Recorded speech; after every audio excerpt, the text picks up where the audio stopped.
Hola, ¿qué tal? Saludos, bienvenidos a esta emisión de Padilla en América a través de Infobae América y de economía y finanzas.net. Muchas gracias por estarnos acompañando. En esta ocasión quiero retomar, quiero charlar de nuevo con alguien que ya hemos charlado, que está con nosotros desde Sao Paulo, porque quiero hablar acerca de las economías, un par de economías en América Latina, en Sudamérica, que son socias en un tratado comercial y que curiosamente o casualmente son dos de las economías con mayores problemas en nuestra América Latina. Y estoy hablando de Brasil y de Argentina. Obviamente los problemas de Argentina mucho más apremiantes que los de Brasil, pero Brasil por su tamaño también importa y están unidas estas en el famoso Mercosur, del cual no lo puedo esconder, usted lo sabe bien si me sigue a mí, yo he sido ampliamente crítico desde hace muchos años de este tratado. Y bueno, a partir de mi suposición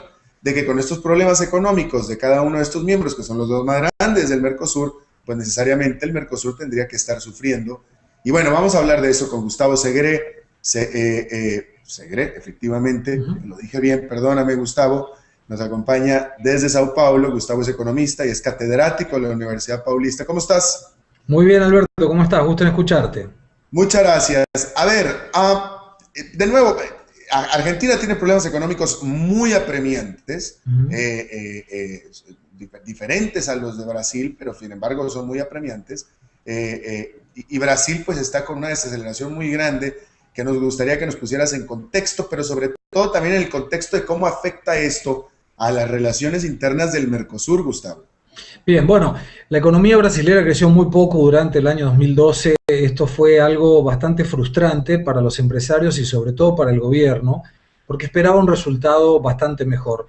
El gobierno resignó mucha recaudación, reduciendo impuestos para que esto permitiese que la economía volviera nuevamente a entrar en el cauce. El resultado no se vio. Sí tuvo mucha gente incorporada a la base de consumo, lo cual de alguna forma para aquellos productos que tienen un valor unitario bajo ha sido un muy buen año. Las industrias han conseguido producir siempre en ese nicho de mercado que trata las clases C y las clases D. Ha tenido recientemente una modificación en la ley para todo lo que es las empleadas domésticas, donde pasan a tener los beneficios de cualquier trabajador, con lo cual se ha generado una cuestión de una elevación del ingreso de este sector de la economía que es absolutamente importante aquí en Brasil. Por otro lado, una cuestión de reducción en la tasa de interés para nuevamente generar un aumento en el consumo. La tasa Selic, la tasa de referencia brasileña, está en el 7,25% al año. Es una de las más bajas de toda la historia brasilera, o por lo menos de la historia contemporánea de la economía brasilera. Y todo esto lleva a suponer que está trabajando Brasil en la base de su economía, no en la coyuntura y sí en la estructura, para que a partir del momento que el mundo esté mejor y que las empresas brasileñas consigan tener ese salto de competitividad que permita alcanzar mercados en el exterior, la economía brasilera volverá a crecer. La expectativa que tenemos para este año 2013 es próxima al 3% al año. Eso te Eh, diría, dime.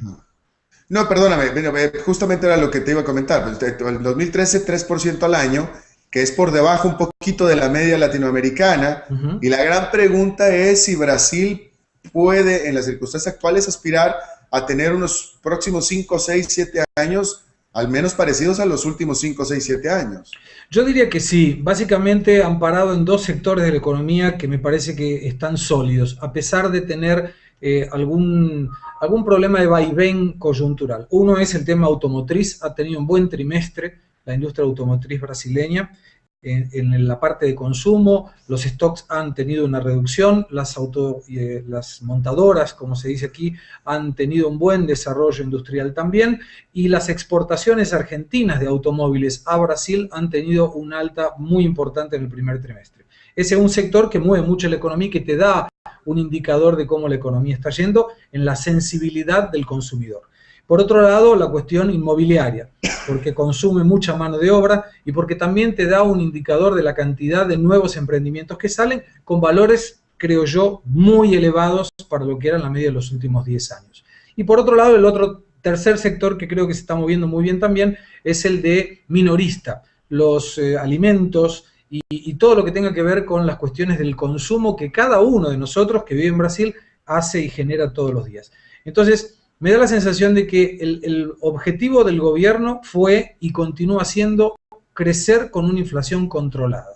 No descuidar el crecimiento, pero siempre enfocado en la inflación. La principal preocupación siempre es el control de la inflación para que no eleve del 5,5-6% al año máximo. Porque entiende que si fuera arriba de eso, podría llegar a crecer un poco más la economía, pero de acá a 2 años tendríamos problemas nuevamente. Y como economista te digo, me parece muy saludable esa visión del gobierno. Ya. Ahora, dime una cosa, vamos a pasar al tema del Mercosur. Efectivamente, también Brasil, pero Argentina misma ha afectado o golpeado sus acuerdos con Brasil en base a sus problemas económicos. Y yo te pregunto, ¿cómo se ha afectado la estructura, la vida misma, la integridad del Mercosur a raíz de los problemas económicos que están teniendo cada uno de sus miembros? Mira, desde el punto de vista del empresariado, el industrial brasilero está muy quejoso, está muy insatisfecho con esta cuestión, porque cuando uno analiza las estadísticas de importación de Argentina, observa que Brasil y Canadá han sido los únicos 2 países que tuvieron impacto negativo importante en el control de las importaciones. Holanda aumentó el 160% sus exportaciones argentinas, si bien que en valores muy bajos. Alemania aumentó sus exportaciones, Estados Unidos aumentó sus exportaciones, Japón aumentó sus exportaciones. Y cuando uno analiza, bueno, ahora que el gobierno argentino está liberando un poco más las importaciones, libera de todos lados, menos de Brasil. Entonces los brasileños, los industriales y el gobierno también observan que hay una mala vocación de Argentina de cuidar a su socio principal del Mercosur. No nos olvidemos que Argentina para el mercado brasileño no es el principal mercado, pero Brasil para el mercado argentino sí lo es. A pesar de la falta de competitividad del producto argentino, Brasil sigue siendo el principal mercado de destino de las exportaciones argentinas. Entonces, no consiguen entender cómo puede haber una manifiesta mala intencionalidad de decir, no quiero que me manden productos brasileros. Y en ese contexto empieza a observarse con alguna preocupación de aquellos que nos gusta el Mercosur por una cuestión institucional y de futuro, que Brasil dejó de mirar a Argentina para sacar a bailar a Argentina en un baile regional y empieza a mirar con mucho más cariño a los BRICS. Entonces me refiero a China, a India, a Rusia y a África del Sur. En la última reunión, pocos días atrás, ampliaron muchísimo el contexto de integración y se deja de hablar del Mercosur. Los industriales ya empiezan a decir, creo que si Brasil pudiera retroceder un escalón en el Mercosur y volver a la zona de libre comercio, no afectaría las cuestiones comerciales entre Argentina, Brasil, Uruguay y Paraguay, ahora Venezuela, pero permitiría que Brasil pueda negociar aisladamente con la Unión Europea, con Estados Unidos y con quien sea. Y vos fíjate que desde el punto de vista del contexto comercial, Paraguay, que ha sido suspendido después de la salida de su expresidente Lugo, le consigue vender a Brasil más de lo que le vendía dentro del Mercosur. Entonces, en esa situación, dice, bueno, ¿cuál es la ventaja del Mercosur en este momento? Exacto. Y la respuesta es ninguna. Ahora dime una cosa, déjame te la pregunto desde otro ángulo. Hasta Brasil típicamente no ha sido muy amigable con los tratados de libre comercio. Pero te pregunto ahora, con esta experiencia con el Mercosur, en donde evidentemente cada quien hace lo que se le pegue la gana, ¿qué tanto podría estarse mirando y considerando ahora sí un tratado de libre comercio? Porque un tratado de libre comercio justamente lo que hace es poner reglas y poner básicamente una legislación donde cada quien tiene obligaciones y donde existe la reciprocidad y donde si tú me haces algo, entonces yo te voy a tener que hacer algo a ti también o lo tenemos que arreglar. Existen reglas claras que no me parece que existan en el Mercosur. No, hoy en día esas reglas existen porque básicamente es la libre circulación de los factores de producción, sean estos productos o personas. Y en eso el Mercosur ha crecido mucho. La cuestión principal hoy es que el Mercosur está instalado como una zona aduanera, una región aduanera, una unión aduanera. Y esta unión aduanera posibilitó básicamente 2 cosas. Que todos los países se coloquen de acuerdo en colocar una alícuota de importación cuando un producto viene desde afuera, de un país extra Mercosur, a cualquiera de los países internos en el Mercosur. y por otro lado también que el bloque tenga que negociar en conjunto. Entonces yo no puedo, Brasil o Uruguay o Argentina o Paraguay, negociar aisladamente con una región o con un país. Tengo que hacerlo dentro del bloque del Mercosur. Si uno retrocede a la zona de libre comercio, los acuerdos comerciales entre los países continúan valiendo. El producto argentino no vendrá a Brasil pagando impuestos, el producto brasileño no irá a Uruguay pagando impuestos, pero cada uno podrá negociar con cualquier otro país externamente y además no tendrán una tarifa externa común única. Entonces, como diciendo, bueno, nosotros nos podemos vender más barato. El producto tuyo no paga impuestos, mi producto no paga impuestos si yo te lo mando, pero al exterior cada uno hace lo que quiere. Y me da la sensación de que el Brasil va a ir encaminándose a eso porque la presión del industrial está siendo muy grande. Argentina está cerrando su comercio internacional, está complicando las inversiones brasileras que quieren ir a Argentina o que habían resuelto ir a Argentina, y por otro lado estamos observando una reducción de las exportaciones muy grande, arriba del 20% de Brasil hacia Argentina, y el déficit de la balanza comercial, déficit negativo para Argentina, ha sido absolutamente arbitrario y manejado por el gobierno argentino. Y Brasil no le está gustando esto. Y bueno, ¿y tú qué estás viendo? ¿Tú estás viendo que Brasil va a pedir algún cambio formal a los estatutos del Mercosur? Yo creo que no va a ser una iniciativa brasilera, pero como las relaciones entre Uruguay y Argentina no están de las mejores, me da la sensación de que si Uruguay plantea algo de este tema, Brasil va a acompañar. Mi sensación es esa. No me parece, y tal vez esté equivocado porque no conozco la diplomacia brasileña, pero me da la sensación de que no será algo que pueda pedir iniciativa de Brasil, pero sí acompañar si algún otro país la pide. ¿Estás acaso diciendo que Brasil va a avasallar a Uruguay para que sea Uruguay el que tome la iniciativa? Bueno, Uruguay y Brasil han hecho recientemente un acuerdo muy impresionante desde el punto de vista de complementación, no comercial, porque la exportación de Uruguay a Brasil representa el 1% del total de lo que Brasil opera. Es insignificante. Pero sí acuerdos muy interesantes, y en el día 23 de abril hay una conferencia del propio presidente Mujica en Punta del Este con empresarios de Uruguay y de Brasil para hablar precisamente sobre los acuerdos de Brasil y Uruguay. Entonces, uno observa por señales de acá y señales de allá que Brasil y Uruguay se están aproximando más de lo que tenían de aproximación el año pasado, y cuando Argentina está medio que peleándose con los dos, este tipo de aproximación llama la atención. Claro. Oye, de manera final, y te voy a cambiar completamente el tema, pero me interesa porque tú estás en Sao Paulo, que a ver si puedes referirte un poco acerca déjame te lo pregunto de esta manera, pareciera que el expresidente Lula da Silva ya está por fin comenzando a ser señalado, manchado por el propio escándalo de él mismo, que es el famoso mensalado. ¿Cuál es la perspectiva ahí?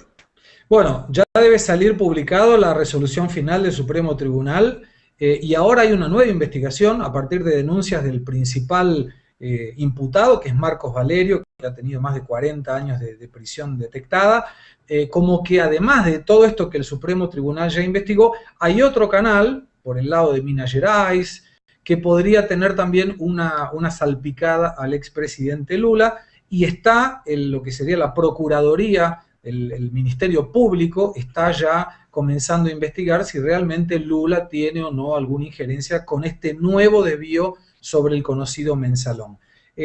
Lula es una persona aquí, Alberto, que por más que lo vean delinquiendo con un arma en la mano, yo creo que el propio pueblo brasilero, a quien le debe tanto a Lula, lo perdonaría. La cuestión es si en el momento de colocar su voto, caso Lula sea candidato a algo, pueda realmente impactar o no. Pero es cierto que en este momento Lula, te diría que está a la misma altura que el Papa argentino, está intocable, ¿no? Sí. Ya, bueno, pues buen reporte. Gustavo Segre, economista y catedrático de la Universidad Paulista de Sao Paulo. Te agradezco muchísimo tu tiempo y tu disposición a charlar con nosotros, Gustavo. Es un gusto como siempre. Te mando un gran abrazo. Gracias. Bueno, y por cierto que les recomiendo, les pido, los conmino a que visiten nuestra página en Facebook Padilla en América. Facebook Padilla en América, donde puede participar con nosotros, interactuar, dejándonos sus comentarios, sus preguntas y por supuesto sus likes o me gusta. Bueno, es todo lo que tenemos por esta emisión de Padilla en América. Muchas gracias por habernos acompañado. Nos vemos en la próxima y que la pasen muy bien. Las relaciones internas del Mercosur, Gustavo. Bien, bueno, la economía brasilera creció muy poco durante el año 2012. Esto fue algo bastante frustrante para los empresarios y sobre todo para el gobierno, porque esperaba un resultado bastante mejor. El gobierno resignó mucha recaudación, reduciendo impuestos para que esto permitiese que la economía volviera nuevamente a entrar en el cauce. El resultado no se vio. Catedrático de la Universidad Paulista. ¿Cómo estás? Muy bien, Alberto, ¿cómo estás? Gusto en escucharte. Muchas gracias. A ver, de nuevo, Argentina tiene problemas económicos muy apremiantes, Ujú. diferentes a los de Brasil, pero sin embargo son muy apremiantes. Y Brasil pues está con una desaceleración muy grande que nos gustaría que nos pusieras en contexto, pero sobre todo también en el contexto de cómo afecta esto a la... Hola, ¿qué tal? Saludos, bienvenidos a esta emisión de Padilla en América a través de Infobae América y de economía y finanzas.net. Muchas gracias por estarnos acompañando. En esta ocasión quiero retomar, quiero charlar de nuevo con alguien que ya hemos charlado, que está con nosotros desde Sao Paulo, porque quiero hablar acerca de las economías, un par de economías en América ampliamente crítico desde hace muchos años de este tratado. Y bueno, a partir de mi suposición de que con estos problemas económicos de cada uno de estos miembros, que son los dos más grandes del Mercosur, pues necesariamente el Mercosur tendría que estar sufriendo. Y bueno, vamos a hablar de eso con Gustavo Segre. Segre, efectivamente, Ujú. lo dije bien, perdóname Gustavo, nos acompaña desde Sao Paulo. Gustavo es economista y es catedrática latina en Sudamérica, que son socias en un tratado comercial y que curiosamente o casualmente son dos de las economías con mayores problemas en nuestra América Latina. Y estoy hablando de Brasil y de Argentina. Obviamente los problemas de Argentina mucho más apremiantes que los de Brasil, pero Brasil por su tamaño también importa, y están unidas estas en el famoso Mercosur, del cual no lo puedo esconder, usted lo sabe bien si me sigue a mí, yo he sido